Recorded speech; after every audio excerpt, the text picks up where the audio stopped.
de fato, né, essa situação. E nós somos ferramentas de Deus na terra para ajudar essas pessoas, irmãos.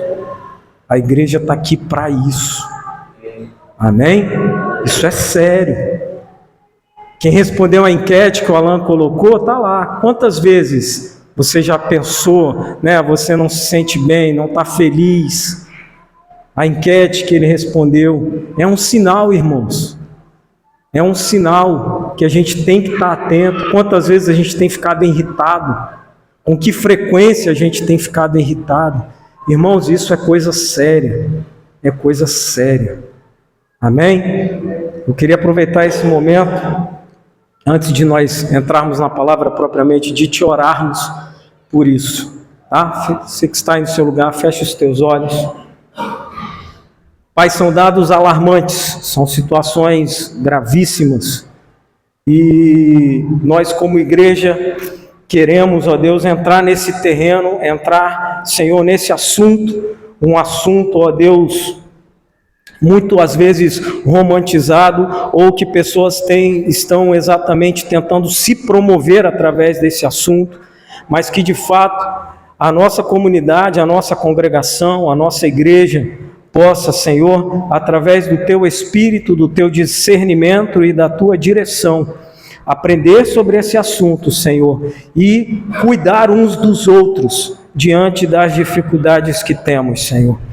Portanto, Pai, como Paulo disse aos Romanos, renova a nossa mente, renova o nosso coração, Senhor. Tira, Senhor, todo mal, tira, Senhor, todo sentimento, Senhor, que possa estar pairando na nossa mente, trazendo paz ao nosso coração, e que possamos alcançar esses que estão, ó Deus, afligidos, esses que estão, ó Deus, sobrecarregados, porque o Senhor disse que para esses sobrecarregados, que o fardo do Senhor é leve. Então, Pai, nos ajuda, Senhor, nos ajuda a identificar, nos ajuda a nos tratar, nos ajuda, Senhor, a encarar esse assunto, Senhor, de forma coerente, conforme a Tua palavra, em nome de Jesus. Amém e amém.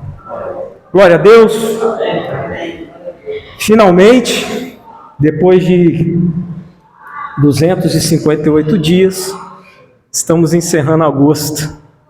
Foi um mês para alguns mais longo, para outros um pouco, tem passado, acredito que para todo mundo, muito rápido. Mas o que eu gostaria de compartilhar com os irmãos nessa noite é algo bem específico.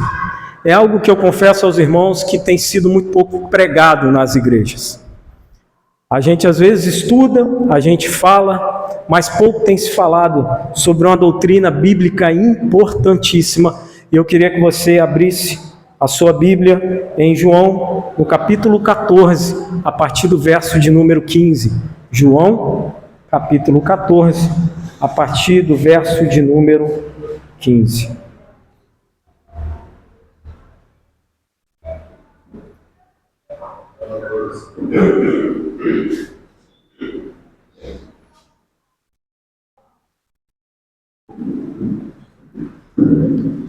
A palavra de Deus diz assim: se vocês me amam, obedecerão os meus mandamentos, e eu pedirei ao Pai, e Ele dará a vocês outro conselheiro para estar com vocês para sempre.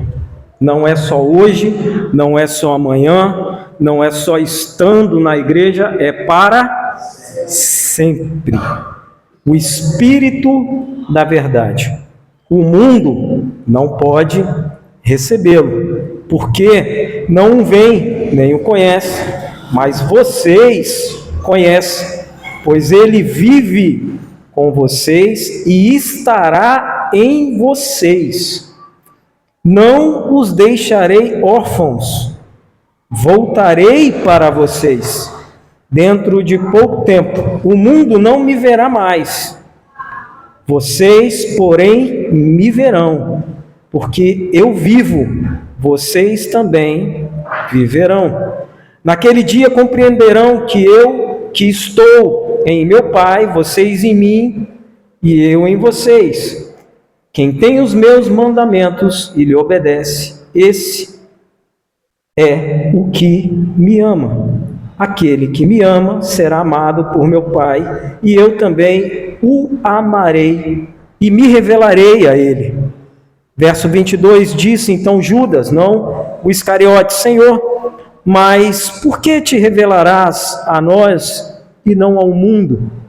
Respondeu Jesus: se alguém me ama, obedecerá a minha palavra, meu Pai o amará. Nós viremos a ele e faremos morada nele.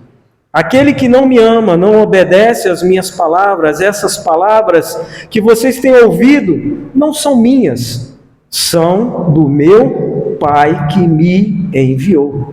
Tudo isso tenho dito, enquanto ainda estou com vocês, mas o Conselheiro, o Espírito Santo, que o Pai enviará em meu nome, ensinará a vocês todas as coisas e fará vocês lembrarem tudo o que eu disse. Deixo a paz a vocês, a minha paz vos dou a vocês. Não dou como o mundo dá. Não se turbe o vosso coração e nem tenham medo. Vocês me ouvirão dizer: vou, mas volto para vocês. Se vocês me amassem, ficariam contentes, porque vou para o Pai, pois o Pai é maior do que eu. Isso eu digo agora, antes que aconteça, para que quando acontecer, vocês creiam. Já não falarei muito, pois o príncipe desse mundo está vindo.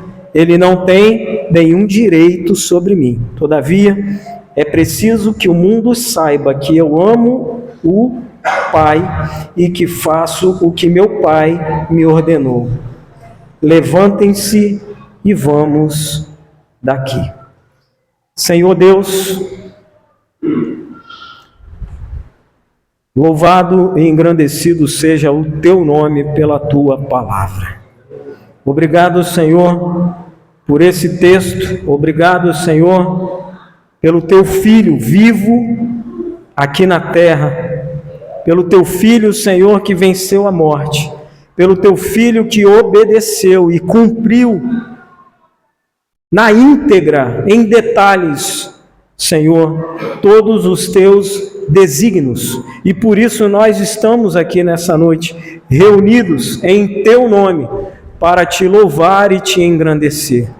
Senhor, que essa palavra possa fazer sentido a cada um de nós, nos trazendo entendimento, conforto, revelação, cura, transformação, bálsamo, Senhor, consolo, refrigério, aquilo, Senhor, não só que necessitamos, mas aquilo que o Senhor quer operar no nosso meio.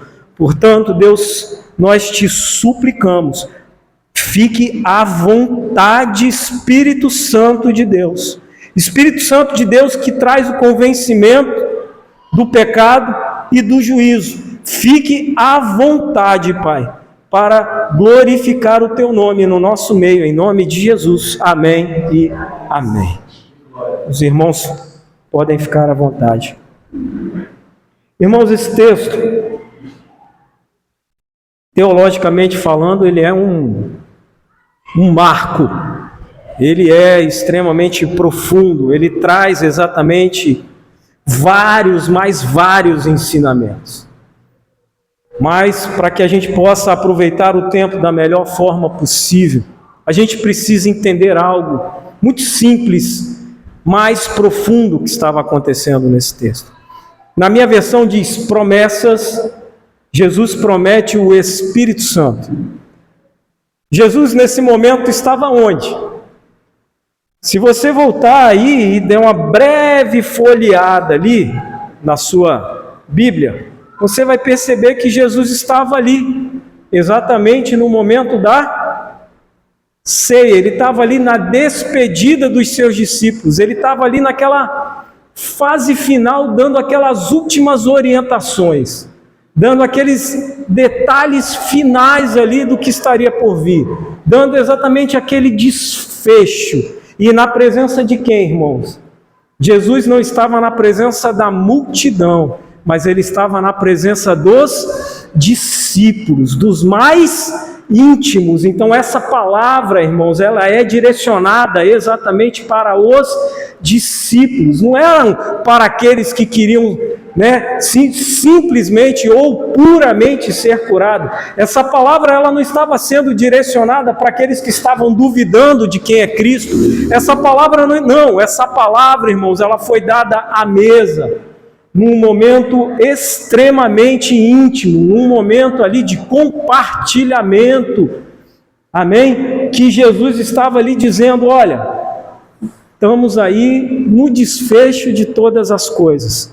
Tanto que no final do texto que nós lemos, ele fala, o príncipe desse mundo está vindo, amém? O príncipe desse mundo está vindo, e Jesus está ali, dando aqueles últimos detalhes, dando aqueles últimos arremates ali no seu ensino, para os discípulos ficarem, ligados e atentos. E é interessante que nesse momento, passara 3 anos ali aproximadamente do seu ministério, mas você vê que Jesus, pelas palavras dele nesse texto, sabe que os discípulos, eles ainda podem, vocês ainda não estão entendendo.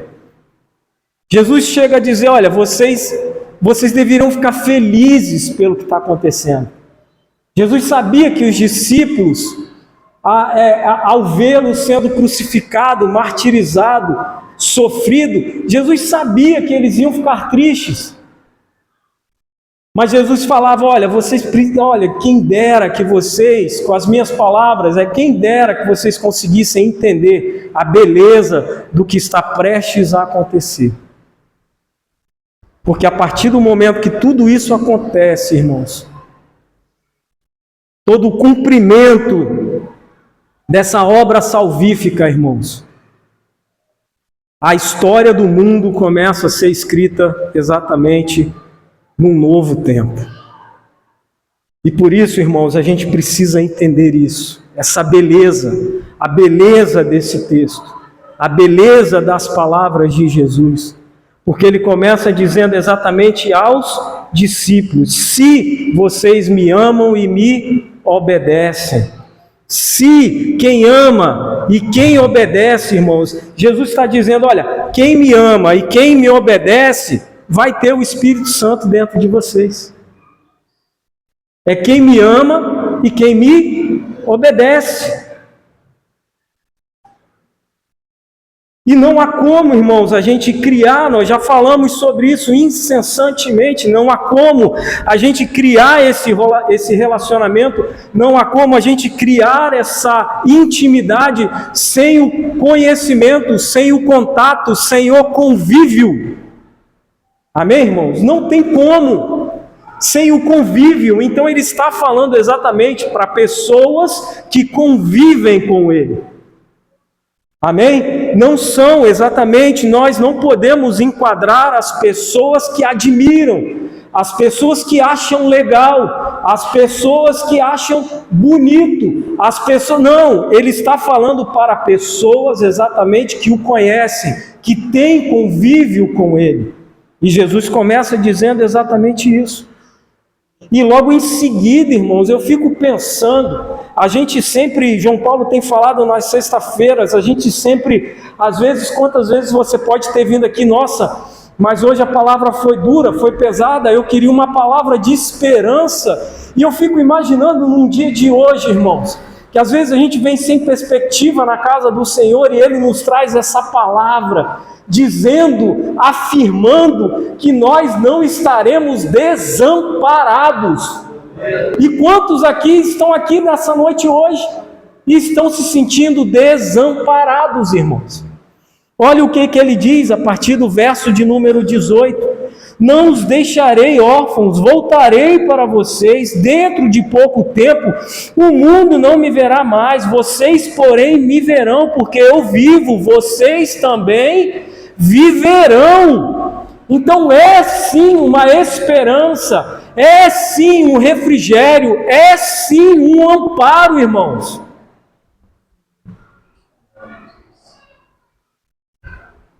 é algo extremamente poderoso, é algo real. Mas por que a gente vem domingo a domingo na igreja e sai daqui muitas das vezes e não entende isso? Não vive isso, se sente desamparado, se sente exatamente desanimado, sem esperança. E veja o que Jesus continua dizendo no verso 20: naquele dia compreenderão que eu estou em meu Pai, vocês em mim e eu em vocês.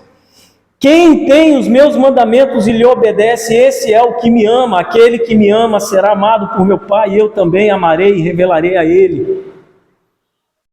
Sabe, irmãos, não é simplesmente sobre o que sentir, mas é exatamente sobre aquilo que fazemos. E quando eu digo aquilo que fazemos, é exatamente nesse convívio, nesse relacionamento, o quanto eu e você temos alimentado esse relacionamento, o quanto eu e você temos exatamente participado desse relacionamento, o quanto eu e você estamos envolvidos e comprometidos com esse relacionamento, irmãos. Porque ele fala: quem ama obedece, quem obedece ama, quem ama obedece. É inevitável uma coisa e não outra. Amém? É inevitável. Por mais que a gente peque, por mais que a gente falhe, irmãos, é inevitável você desejar acertar, você desejar não pecar, você desejar ser mudado, você desejar ser transformado, porque não é isso que o Senhor tem para mim e para você. Então, quando a gente se depara com esse texto, e ele nos garante, irmãos, olha, vocês não serão mais órfãos, é uma palavra de Cristo à igreja.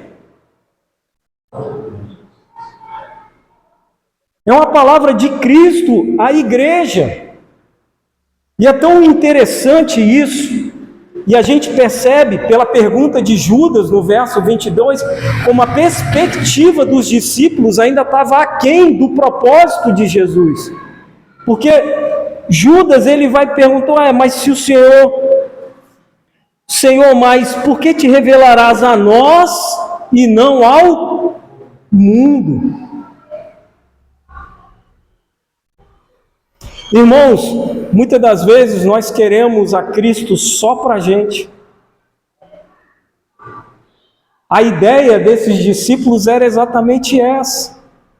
Você está na presença de alguém que te ama, você está na presença de alguém que está ao seu lado, você está na presença de alguém que te conforta, de alguém que te edifica, de alguém que te faz bem. Você quer ficar longe daquela pessoa, irmãos? Você quer? Não. Por isso, eles estavam preocupados, era com o que iria acontecer a Jesus. Ele já havia dito, ele já havia pregado, ele já vinha anunciando, ele já vinha dizendo. Mas eles, mas por que você não vai se revelar ao mundo? A perspectiva deles, a preocupação deles, era exatamente eles continuarem sendo um povo escravo em Roma, continuar ali envolvido nos problemas políticos, nos problemas econômicos da época, na situação precária, opressora que eles viviam. A preocupação deles era essa, irmãos. Mas Jesus estava ligado no plano de Deus, ele estava extremamente aliançado ao plano de Deus, comprometido com o plano de Deus. E o plano de Deus, ele não pode ser frustrado, irmãos. Por mais que a gente possa estar passando por algo real, uma necessidade real que a palavra nos diz, o quanto o povo judeu era oprimido, mas existe um plano de Deus que é maior que todas as coisas.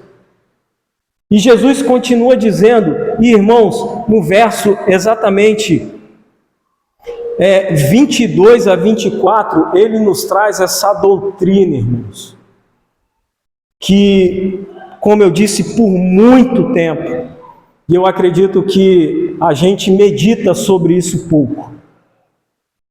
Eu medito sobre isso pouco. E por isso, a gente trouxe para dividir isso com a igreja. Irmãos, eu fico imaginando um Deus que cria todas as coisas. E a gente acredita. Amém? Um Deus que vence todas as batalhas. Um Deus que, instantes depois dessa mesa, dessa ceia, ele seria morto, mas ele ressuscitaria.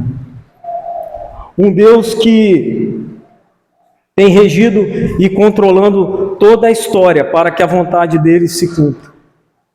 E de repente, na boca de Cristo, irmãos, eu ouço dizer que ele vai morar dentro de mim. Que negócio louco é esse? Eu, pecador, falho, o Senhor vai morar dentro de mim? É isso. Irmãos, isso já era motivo para mim fechar a Bíblia. E se a gente fechasse essas portas, era para a gente se alegrar para o resto da vida. Mesmo que a gente não se visse mais, mas era motivo para a gente fechar a Bíblia e se alegrar para o resto da vida.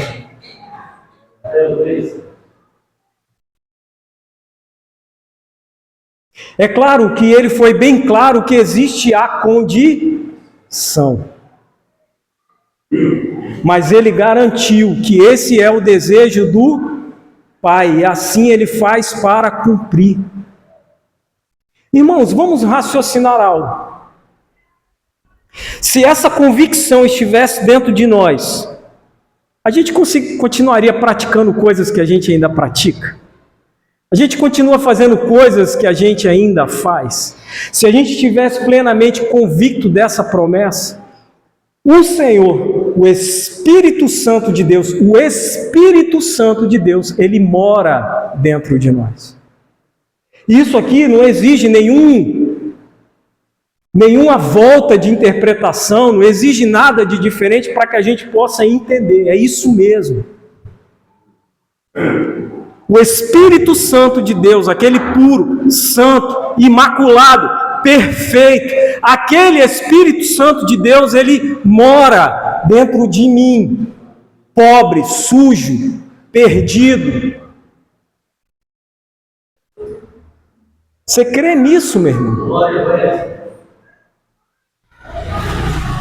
Isso é surreal mesmo. Isso é de espantar mesmo. Você pode estar dizendo assim, isso é difícil de acreditar, mas é assim, irmãos. Ele mora dentro de nós. Irmãos, a gente precisa entender isso. A gente precisa acreditar nisso. Isso é uma doutrina bíblica. O Senhor Santo, perfeito, Ele mora dentro de nós. E essa que acaba sendo a grande questão, se Ele mora dentro de mim. E mais uma vez, irmãos, me perdoem a explanação nesse sentido, né? A gente vai lembrar do que tem sido pregado ao longo desse mês, da mensagem do pastor Giliardi falando sobre o lugar de encontro, da mensagem que nós falamos sobre a negligência. A gente vai lembrando de coisas que Deus tem dito até nós, para culminar nessa promessa, irmãos. O Espírito Santo de Deus está dentro de mim, de você. Mas eu não mereço. E quem diz que alguém aqui merece? Quem disse que é sobre merecimento? É algo dele. Ele falou isso. Ele declarou isso. Irmãos, isso é motivo para a gente saltar de alegria.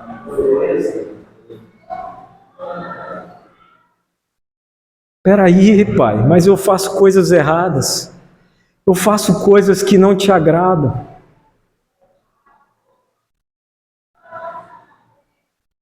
Eu não estou falando, irmão, sobre uma vida de pecado, amém?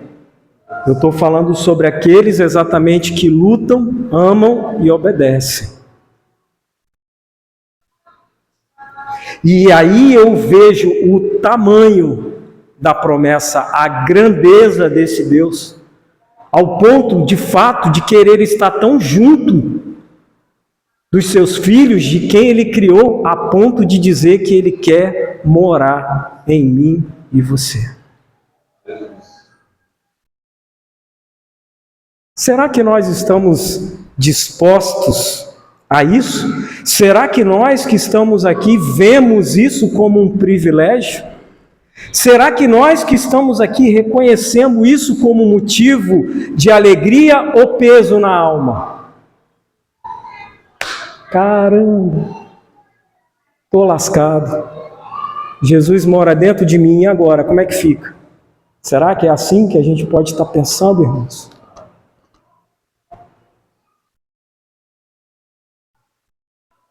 Essa doutrina, ela é tão coerente, bíblica, que existem dois textos na palavra de Deus que Paulo usa ela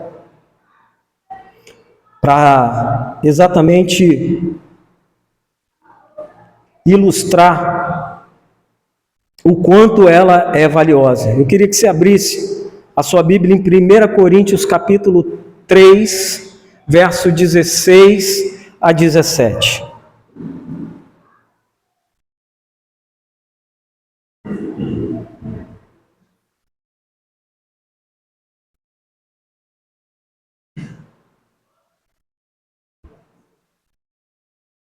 Enquanto você encontra 1 Coríntios, capítulo 3, verso 16 a 17.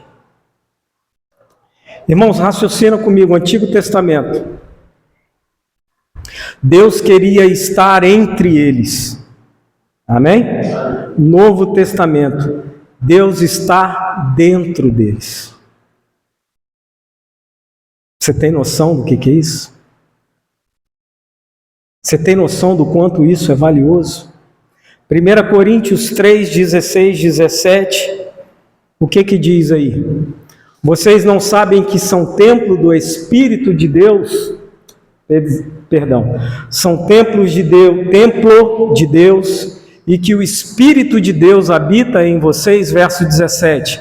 Se alguém destruir o templo de Deus, Deus o destruirá, pois o templo de Deus, que são vocês, é santo.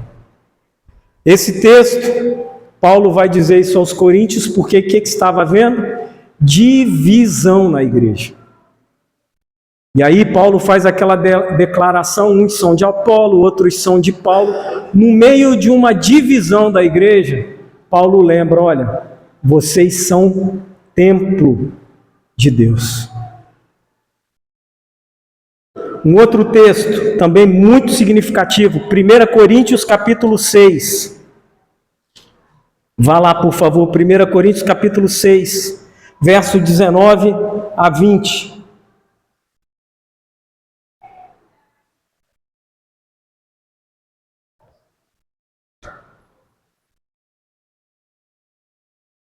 1 Coríntios capítulo 6, verso 19 e 20. Acaso não sabem que o corpo de vocês é templo do Espírito Santo, que está em vocês, o qual receberam de Deus? Vocês não são de vocês mesmo.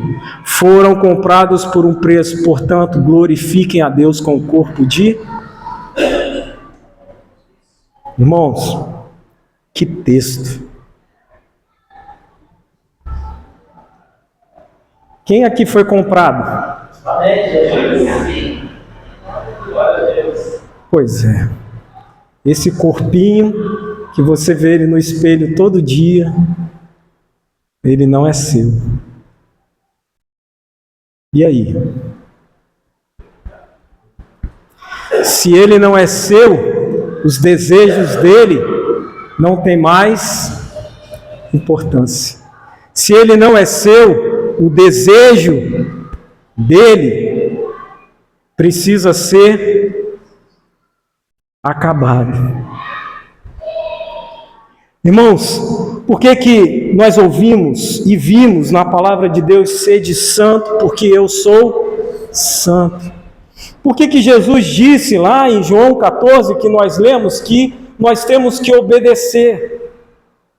Porque, de fato, irmãos, para obedecer a gente precisa amar e precisa entender que de fato é mais valioso nós nos entregarmos, é melhor para nós mesmos. Em 1 Coríntios 6,19, o assunto é mais grave ainda. Está falando de pecado sexual, promiscuidade dentro da igreja, adultério. E Paulo traz exatamente essa lembrança à igreja. Olha, vocês transgridem, no verso 18 ele vai falar, vocês transgridem o próprio corpo, porque o pecado sexual, irmãos, é uma transgressão ao próprio corpo. Se existe o pecado de divisão na igreja, e ali afeta um todo, mas o pecado sexual, irmãos, a impureza sexual, a promiscuidade sexual, irmãos, é um pecado contra o corpo. E isso é muito sério. E o pecado sexual, irmãos, não é somente o adultério. O pecado sexual, irmãos, é exatamente a promiscuidade que às vezes muitos casais podem levar para dentro do seu relacionamento. Por isso, o nosso corpo foi comprado, irmãos. Isso é bom ou é ruim? Isso é bom ou é ruim? Isso é bom, irmãos. Sabe por quê? Porque o que eu e você temos que lutar para renunciar é exatamente aquilo que não presta.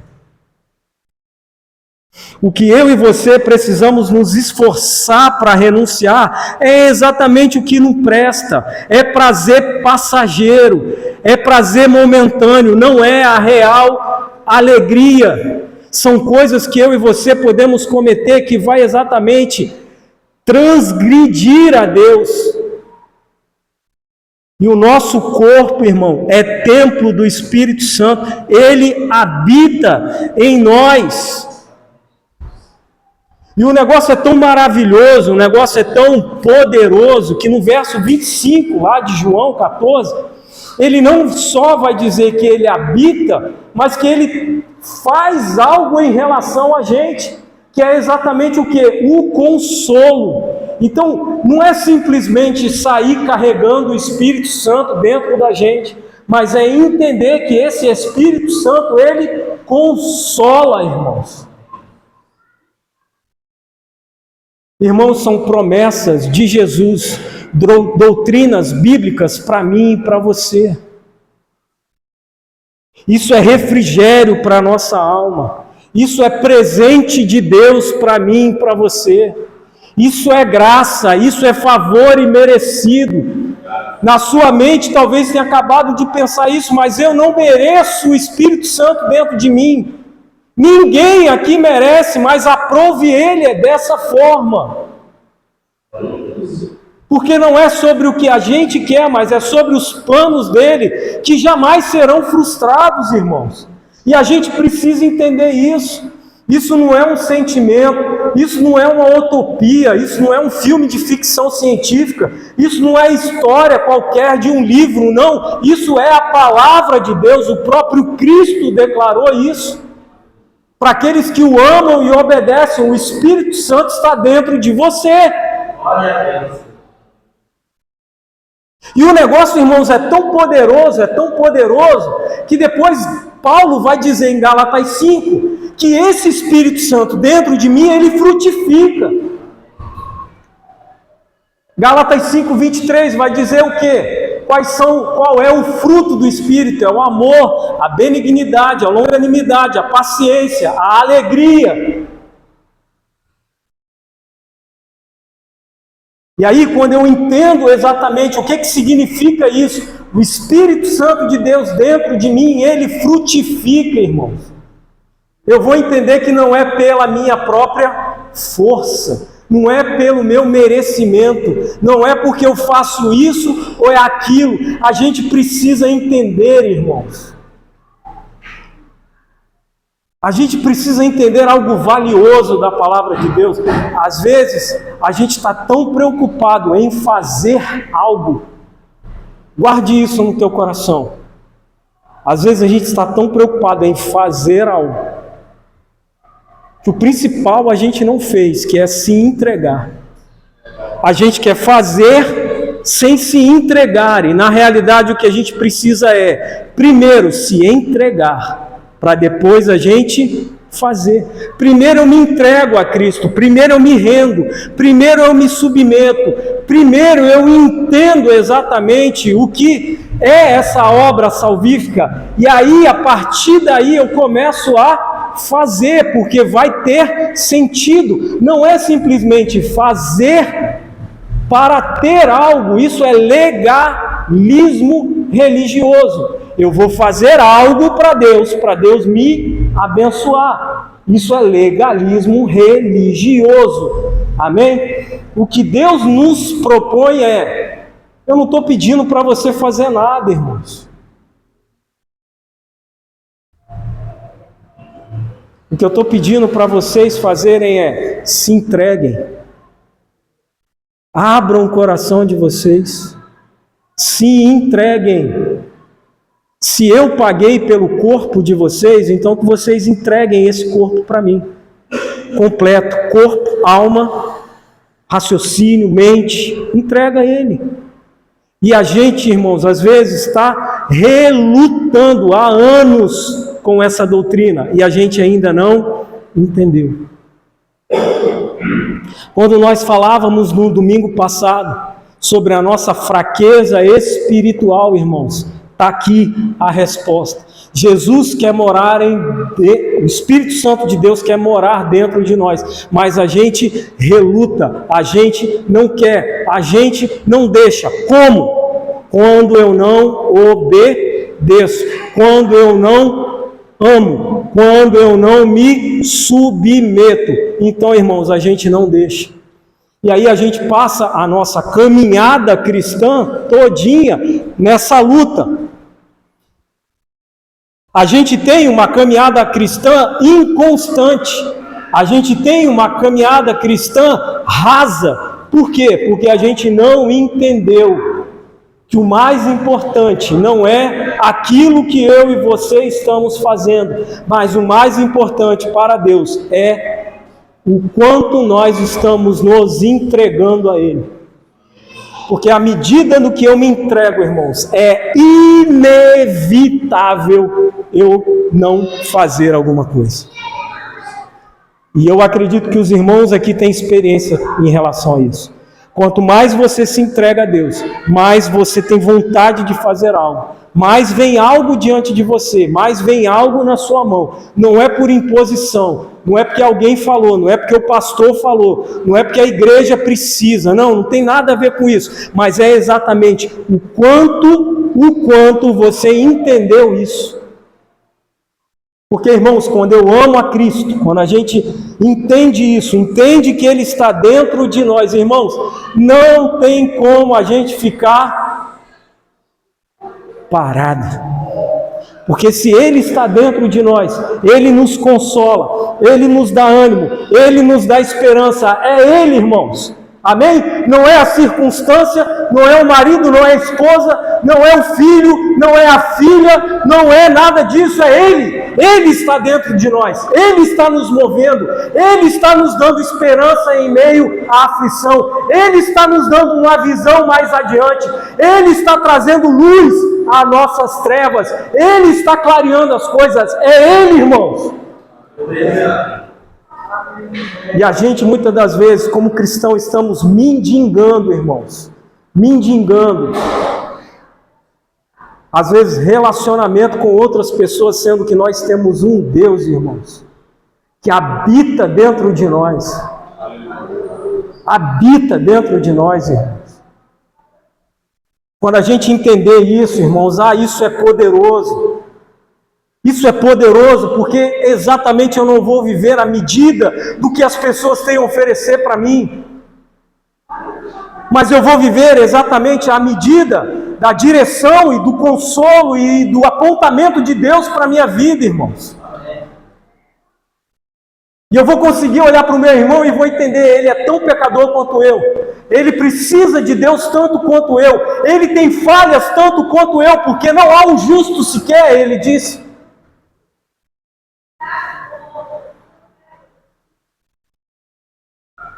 E aí alguém pode dizer, mas você falou que a igreja está aqui, que a igreja é terapêutica, que a igreja está aqui para edificar, que a igreja está aqui para ajudar, que a igreja está aqui. É isso mesmo, irmão. Mas eu só vou conseguir fazer isso de coração a partir do momento que eu entendo isso aqui. Porque senão, irmãos, eu posso estar fazendo e muitas das vezes, nossa, tem que ajudar fulano. Nossa, tem que limpar a igreja. Nossa, tem que ir para o culto. Nossa, tem que fazer as coisas. A gente faz as coisas reclamando. A gente ainda não entendeu, irmãos. A gente ainda não entendeu.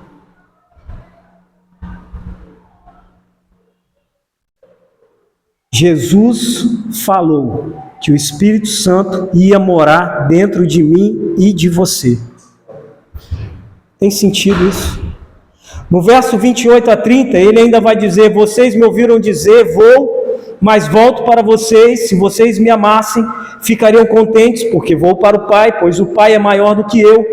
Isso eu digo agora, antes que aconteça, para que quando acontecer, vocês creiam. Já não falarei muito, pois o príncipe desse mundo está vindo. Ele não tem nenhum direito sobre mim.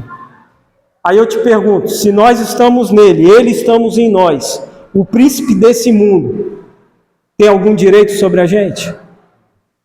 Não tem, irmãos. Não tem. Não tem. Além dele habitar em mim, além dele me dar consolo, ele ainda me guarda, me protege. Os irmãos têm noção do que é isso? Os irmãos têm noção do quanto isso é valioso, do quanto isso é importante, do quanto isso é vital para a nossa caminhada, irmãos. E no verso 31, todavia, é preciso que o mundo saiba que eu amo o Pai e faço o que o meu Pai me ordenou.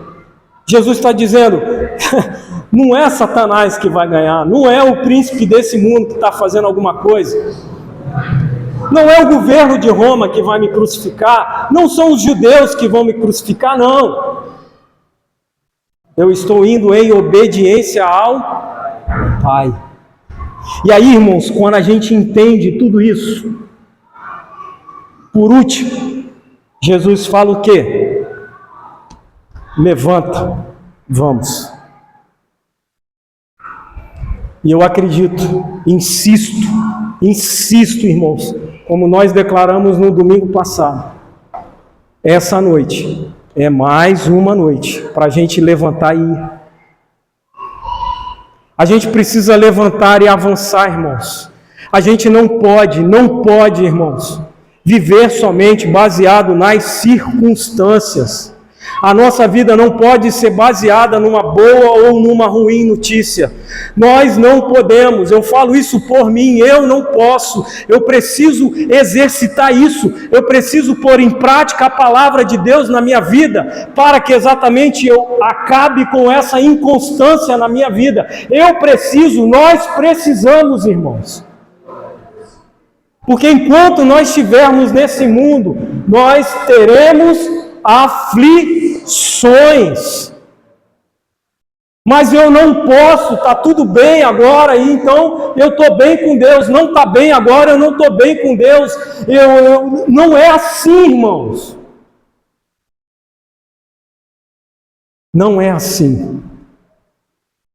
A Vanessa compartilhou, já estou encerrando rapidamente na quarta-feira, um testemunho de uma amiga dela, amiga muito próxima, que está morando na China, Xangai, está morando em Xangai, e ela compartilhou aquilo que a gente sempre ouve, irmãos, das dificuldades, né, da pessoa poder ir na igreja, das dificuldades da pessoa ler a palavra de Deus. Para os irmãos terem ideia, ela estava dizendo que lá ela tem que assinar um termo, tá? Para você ter uma Bíblia, você tem que assinar um termo dizendo que você tem a Bíblia.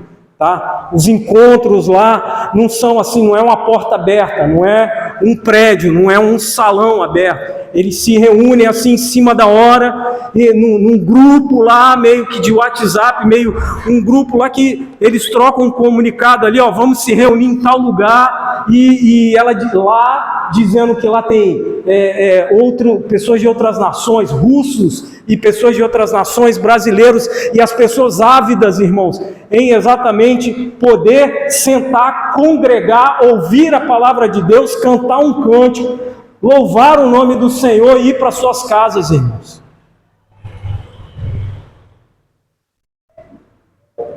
E às vezes a gente coloca tanta dificuldade, irmãos, para fazer uma oração. Eu não vou falar nem vir à igreja. A gente coloca dificuldade para ler a palavra do Senhor. A gente coloca dificuldade para dobrar o nosso joelho. A gente coloca dificuldade, irmãos, para cantar um louvor ao Senhor. E aí, eu vejo isso aqui, e eu com toda essa minha falha, Ele quer morar dentro de mim.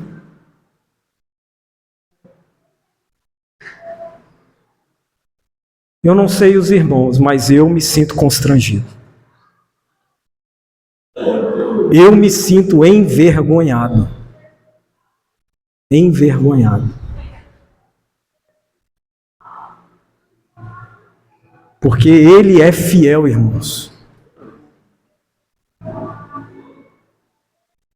E o que Ele prometeu e o que Ele faz não volta vazio. Quando eu olho para a palavra de Deus, eu fico pensando, Senhor, popularmente falando, né, João Paulo? Eu tenho a faca e o queijo na mão. Eu tenho a faca e o queijo na mão. E por que eu estou vivendo isso? Eu tenho a faca e o queijo na mão. E por que eu estou sentindo isso? Eu tenho a faca e o queijo na mão. E por que eu estou dessa forma? Tão perdido, tão perdida. Eu não sei para onde eu vou. Eu já não sei mais direito o que eu quero. Eu não sei mais o que eu tenho que fazer. Eu não tenho mais para onde ir. Irmãos, aqueles que creem, amam e obedecem, nós temos a faca e o queijo na mão. É claro que a gente tem que fazer algo extremamente difícil, que se fosse simples, mas não é. E sabe o que é difícil? Se entregar. A gente se entrega, irmãos, para tantas coisas, mas se entregar verdadeiramente para Deus é difícil. É difícil porque exatamente a gente vai ter que fazer o que eu não quero.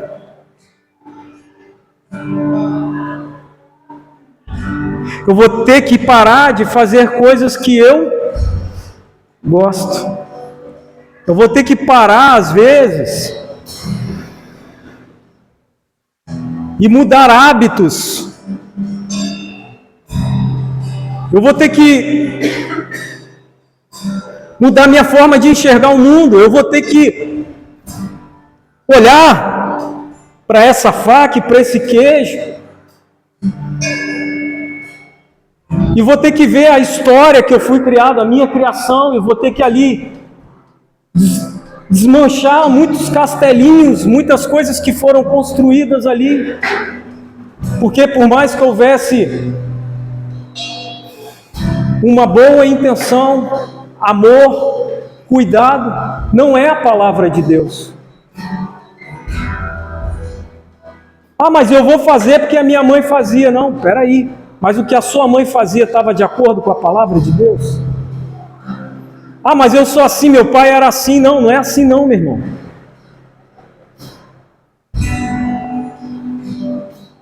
Cristo quer mudar a nossa história. Irmãos, eu e você temos sim a faca e o queijo na mão. Às vezes o que nos falta é habilidade para poder cortar esse queijo. Às vezes o que nos falta é exatamente a habilidade para cortar e comer esse queijo.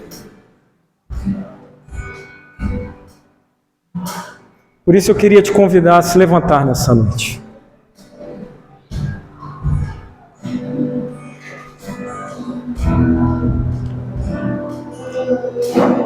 Eu quero te convidar a levantar e quero te fazer uma proposta.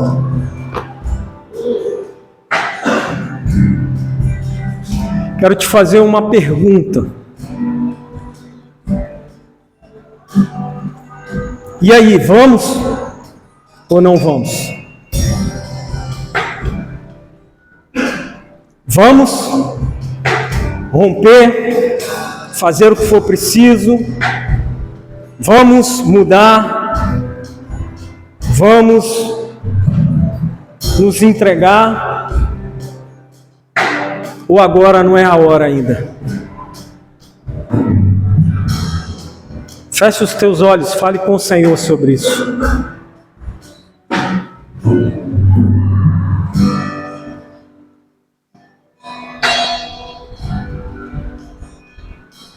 Você é bem-vindo aqui.